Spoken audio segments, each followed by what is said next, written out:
faire que notre peau s'abîme, nos muscles s'abîment, nos os s'abîment, nos neurones s'abîment, notre cœur s'abîme, parce que l'on fait trop de déchets. C'est ce qu'on appelle le stress oxydatif par les radicaux libres. Tout ça, ça implique de prendre plus de magnésium. On devrait prendre là des compléments. Le complément prend sa place, si vous voulez, quand on ne peut pas le faire par l'alimentation. Bon, je peux y aller, c'est le transport. Je peux y aller. Voilà, la fameuse mitochondrie, c'est la petite bestiole qu'on voit là, qui, grâce à l'oxygène, brûle les sucres et les graisses pour faire l'ATP. S'il n'y a pas assez d'oxygène, s'il n'y a pas assez de magnésium, ça fera moins d'énergie et ça fera plus des petits électrons rouges, là, ce qu'on appelle des électrons libres, qui vont créer ces fameux radicaux libres, des molécules instables qui vont détruire n'importe quelle molécule de notre corps, créer le vieillissement et les maladies liées à l'âge, c'est-à-dire l'Alzheimer, l'ostéoporose, l'arthrose, la cataracte, la presbyacousie, l'infarctus, tout ce qui augmente avec l'âge, qu'on appelle les pathologies dégénératives, est sous-tendu par les mêmes mécanismes d'usure.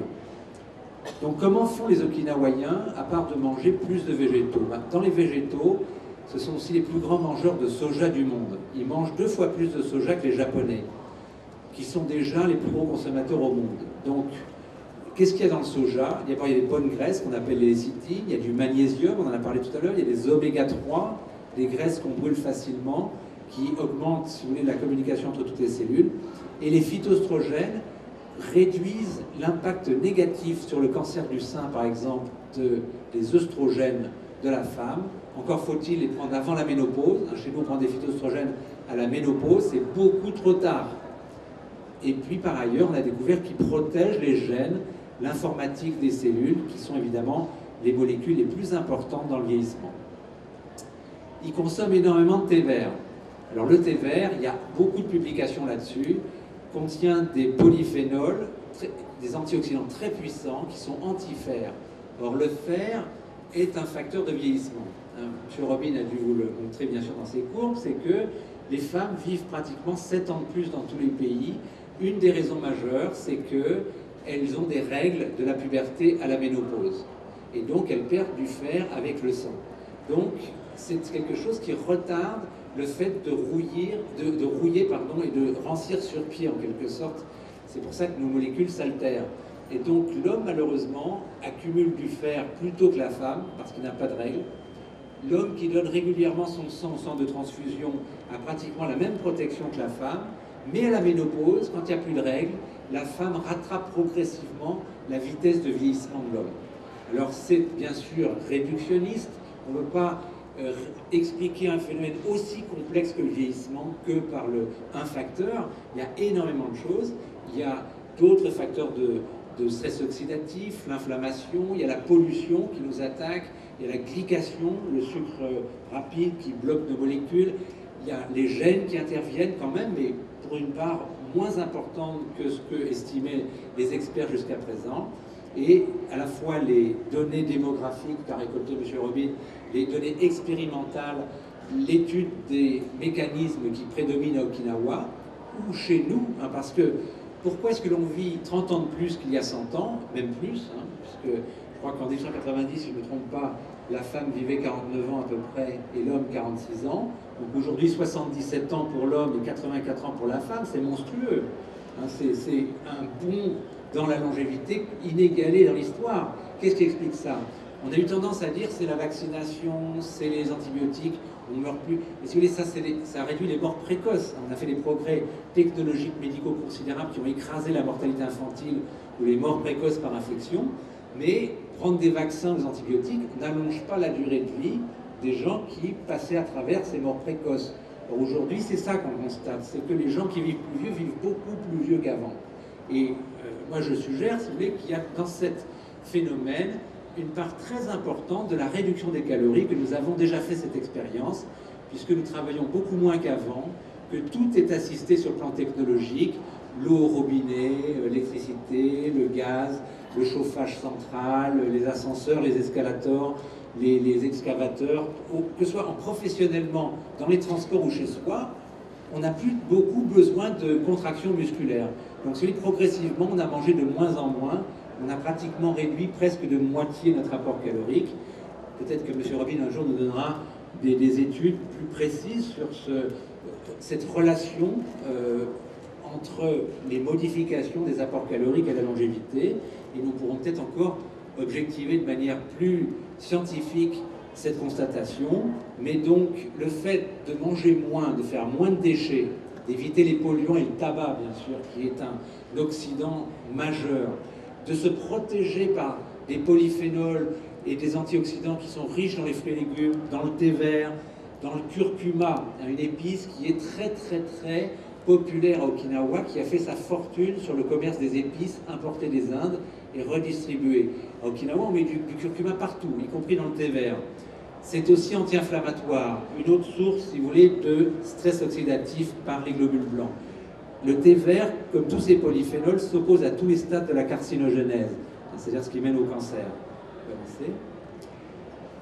Donc, on a un certain nombre de clés alimentaires que l'on pourrait, qui vont bien au-delà du régime crétois, pour ajouter les algues, le curcuma, bon, dont on pourrait s'inspirer. Mais je vous dis d'avance, suite à mon expérience de pratiquement 30 ans de pratique de la nutrithérapie, j'ai vu des milliers de patients, mais j'ai aussi formé 6000 médecins dans ces disciplines dans 20 pays. Eh bien, je peux vous dire qu'on a un mal considérable à faire passer quelques conseils élémentaires que ce soit dans la pratique.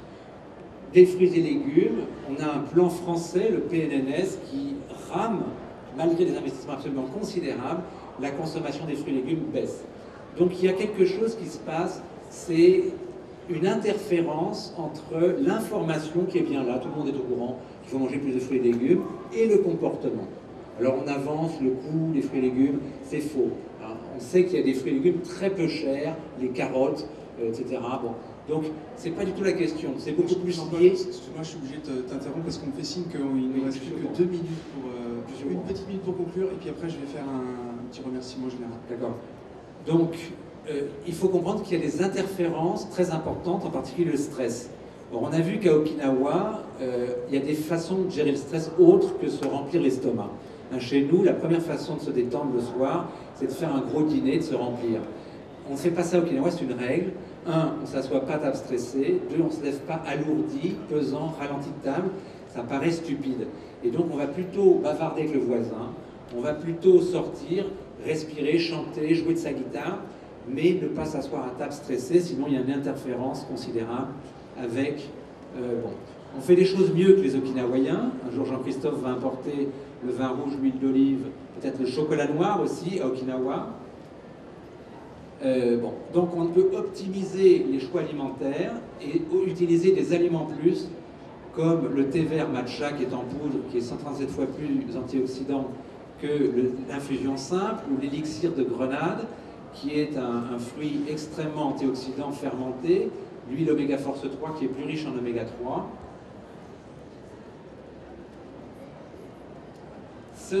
Ces conseils doivent être apprivoisés.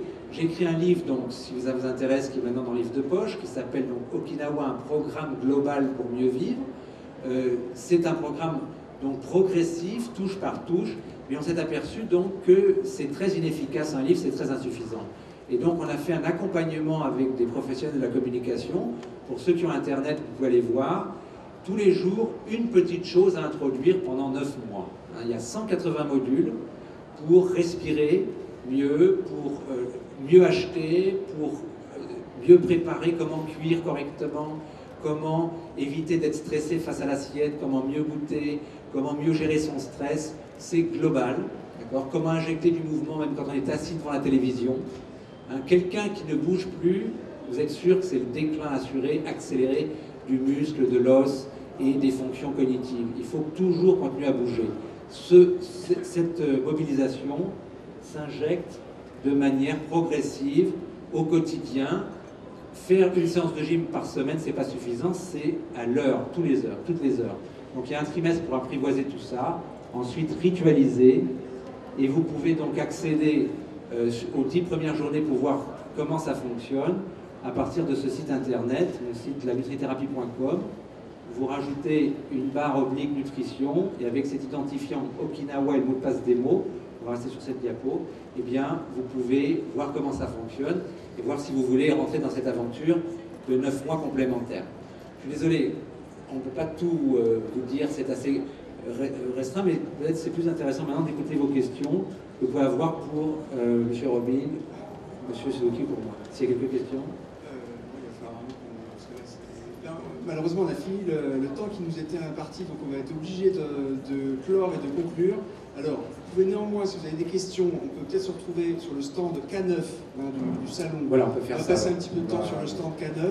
Qui est à 20 mètres, hein, c'est juste là, vous allez pouvoir nous suivre tout à l'heure. Si vous avez des questions, si vous souhaitez une dédicace du Dr Curtet, si vous voulez des questions au Dr Suzuki, on pourra faire ça ensemble. Vous pourrez également, puisque sur Okinawa, je vous dis, c'est un programme qui est vraiment très vaste, vous avez vu, il y a des choses sur Internet, il y a un livre, il y a des voyages qui ont été organisés par vous avez présent sur le salon aujourd'hui, le JTB, hein, le Japan Travel Business Global Organization, qui est là. Sur le stand K9 également, si vous voulez aller à Okinawa, vous verrez qu'il y a aussi des propositions qui vous sont faites. Et vous pourrez également déguster le thé vert matcha dont vous a parlé Jean-Paul Curtet, les huiles aux oméga 3 et puis découvrir un certain nombre de programmes. Alors je vais appeler sur la tribune le docteur Suzuki. Voilà, je signale aussi qu'il y a même une pause en centre thermal qui fait la pause Okinawa au-dessus de Grenoble dans les Alpes. Ça s'appelle les thermes d'Aleva. Voilà, je voulais simplement pour remercier donc, le docteur Suzuki une nouvelle fois, le docteur Curtet et le docteur Robin, si vous voulez nous rejoindre sur l'estrade.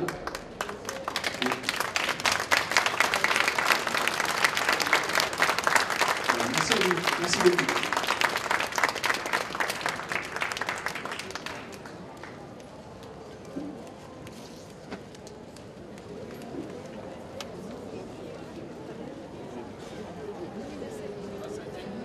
Ouais.